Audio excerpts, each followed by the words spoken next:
হে আল্লাহ, তুমি মহিলা বাসের মা বোনদের হেফাজত করো। পাইলটকে সঠিক টাইমে সঠিক গিয়ার দেওয়ার তৌফিক দিও আল্লাহ। সামনে বিপদ দেখলে যাতে সাথে সাথে ব্রেক করতে পারে। সবচেয়ে বড় কথা আল্লাহ, ডাইনে বামে যাওয়ার আগে ইন্ডিকেটর দেওয়ার তৌফিক দিয়ে দিও আল্লাহ। আমিন।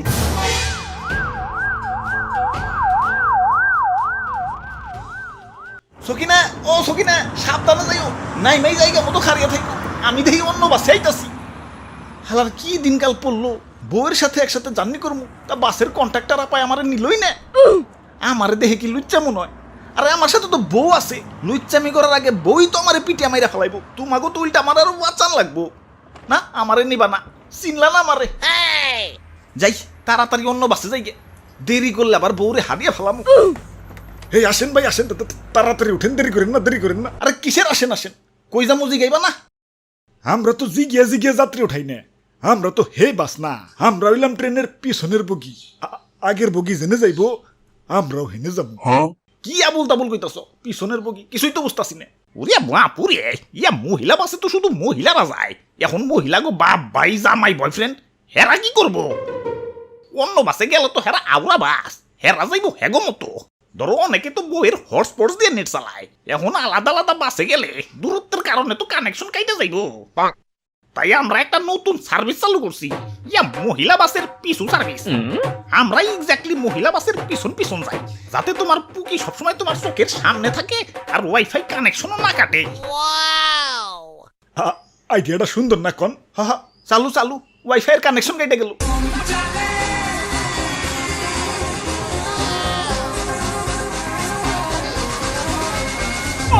সবাই মোনাজাত ধরো। হ্যাঁ মোনাজাত? বাসের মধ্যে হঠাৎ করে কিসের মোনাজাত? ইয়া বাপুরে, ইয়া সামনে বাস চালাইতেছে কেরা কেরা আবার? ও ওমেন, ইয়া পুকি বাসে নিজের মহিলাকে উঠিয়ে দিয়ে যারা এই বাসে উঠছে তাদের সবার হাতে একটা করে তসবি দিছি, যাতে আল্লাহ আল্লাহ করতে পারে। ইয়া ওমন তো চাই না, কারণ পাইলট তো মহিলা। হে আল্লাহ, তুমি মহিলা বাসের মা বোনদের হেফাজত করো। পাইলটকে সঠিক টাইমে সঠিক গিয়ার দেওয়ার তৌফিক দিও আল্লাহ। সামনে বিপদ দেখলে যাতে সাথে সাথে ব্রেক করতে পারে। সবচেয়ে বড় কথা আল্লাহ, ডাইনে বামে যাওয়ার আগে ইন্ডিকেটর দেওয়ার তৌফিক দিয়ে দিও আল্লাহ। আমিন।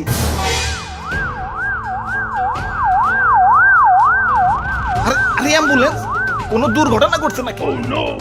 বাস তো দেখা যায় ঠিকই আছে। ইয়া বাপুরে, আমরা যেমন পুকি বাসের পিছন পিছন যাই, এই অ্যাম্বুলেন্সও পুকি বাসের পিছন পিছন যায়। কখন কোন পথচারীদের লাগিয়ে দেয়, ভাই অ্যাম্বুলেন্স সাথেই থাকে। কারণ কখন তো যায় না, পাইলট তো মহিলা। কাম সার ছেড়ে এমনি বাড়ির মহিলা নিয়ে টেনশনে থাকা লাগে। একা একা চলাফেরা করলে না জানি কি হয়ে যায়। এখন এমন বাস চালু হয়েছে, টেনশন তো ডাবল হয়ে গেল। হবাই, কখন তো যায় না, পাইলট তো মহিলা। ওই তোমার তো ডাবল হইছে, আমার তো 8 গুণ হইছে। 8 গুণ কেন? তোমার তো এক বউতে টেনশন ডাবল, আমার তো 4 বউ ওই বাসের মধ্যে। টেনশন 4 দুগুণে কত? তবে একদিকে ভালো হয়েছে, পথচারীরা একটু সব বইছে। আগে তো জেনে হেন থেকে রাস্তা পার হইতো, ওভার ব্রিজে ওঠা তো দূরের কথা, জেব্রা ক্রসিং এ মানতো না। এখন রাস্তায় পুকি বাস নামছে আর সব সোজা, যত্রতত্র রাস্তা পারাপার তো দূরের কথা। রেড সিগন্যালের পরও জেব্রা ক্রসিংটা পার হওয়ার আগে ডাইনে বামে কমসে কম 150 বার তাকা, যে কোথাও কোনো পুকি বাস আছে নাকি। কোন তো যায় না, পাইলট তো মহিলা। ওই ড্রাইভার সাহেব, বাসটা একটু মহিলা বাসের পাশাপাশি নেন না, আমার বউগিলার একটু দেখতে মন চাচ্ছে।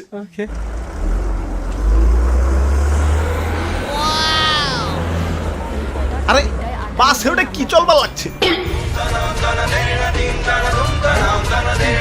স্টার জলসা। আরে আরে ড্রাইভার কো? আস্তাগফিরুল্লাহ, হাওলা ওয়ালা কুওয়াতা ইল্লা বিল্লাহ। আরে ড্রাইভার সাহেব কো?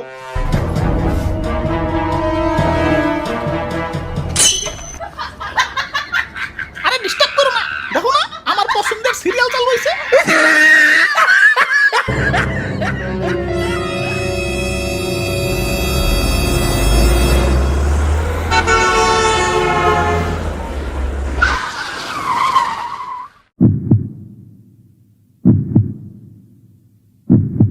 হাই হাই রে, আল্লাহ বাঁচাইছে।